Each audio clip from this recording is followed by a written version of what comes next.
대선을 30여일 앞둔 주말 양강 후보는 각 당의 열세 지역을 돌며 지지를 호소하고 있습니다. 더불어민주당 이재명 후보는 PK, 국민의힘 윤석열 후보는 광주를 찾았는데요. 국회 취재기자 연결합니다. 박초롱 기자, 이 후보는 지금 봉하마을에 있다고요? 네, 이재명 후보는 조금 전부터 봉하마을에서 노무현 전 대통령 묘역을 참배하고 남부 수도권 구상을 발표하는 중입니다.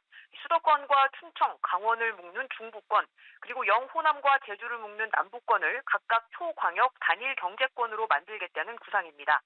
이 후보는 남부 수도권을 싱가포르와 홍콩을 능가하는 기업 친화 도시로 만들겠다면서 이 남부 수도권 투자 입주 기업에 대한 법인세 감면과 규제 자유 특구 전면 확대, 그리고 벤처 투자 혜택을 약속했습니다. 이 후보는 이틀째 부울경 지역을 돌고 있는데요. 이 봉하마을 방문에 앞서선 부산에서 가덕도 신공항을 2029년까지 개항하고 2030년 세계 박람회의 부산 유치를 적극적으로 뒷받침하겠다는 공약을 발표했습니다. 이 후보는 부울경 어디에서나 가덕 신공항에 닿을 수 있는 GTX급 철도망을 구축하고 광역철도와 도로 확충으로 부울경 메가시티의 1시간 생활권을 실현하겠다고 약속했습니다. 윤석열 후보는 광주 5.18 민주묘지를 참배하고 아파트 붕괴 사고 현장으로 향한다고요? 네, 윤 후보는 5.18 민주묘지 참배로 광주 일정을 시작했습니다. 윤 후보가 호남을 찾은 건 후보로 선출된 이후 세 번째입니다. 지난해 11월 전두환 옹호 발언 논란 이후 5.18 묘지를 찾았을 땐 항의하는 시민들의 가로막혀 추모탑까지 가지 못했는데요. 직전 방문 때보단 오늘은 비교적 차분한 분위기였지만 추모탑 앞에서 항의하는 유족들과 시민들이 있어서 윤 후보는 중간에 멈춰선 채 묵념해야 했습니다. 묵념을 마친 윤 후보는 5월 정신이 자유민주주의와 국민 통합 정신이라고 생각한다고 밝혔습니다. 오후엔 아파트 신축 공사 붕괴 사고 현장을 찾아 유족과 실종자 가족들을 위로하고 재발 방지 대책을 점검했습니다.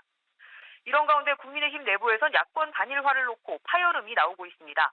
권영세 선대본부장은 입장문을 내고 선대본이 후보 단일화에 대해 거론한 적이 없고 향후 계획을 논의한 바도 없다고 선을 그었는데요.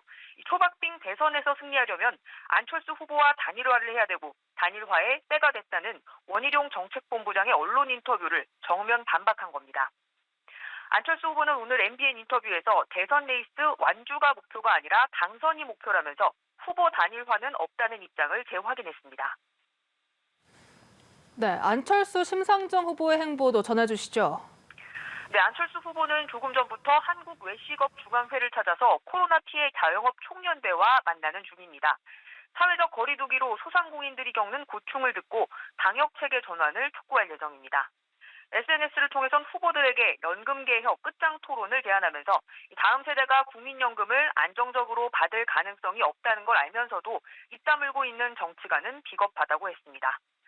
정의당 심상정 후보는 국회에서 2030 여성들이 중심이 된 후원회를 발족했습니다.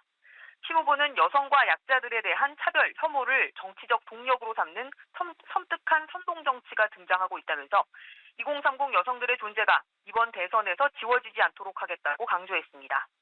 심 후보는 모레로 예정됐던 두 번째 4자 토론 무산에 대해선 매번 조건 가지고 힘겨루지 말자며 윤석열 후보를 향해 토론에 참여를 촉구했습니다.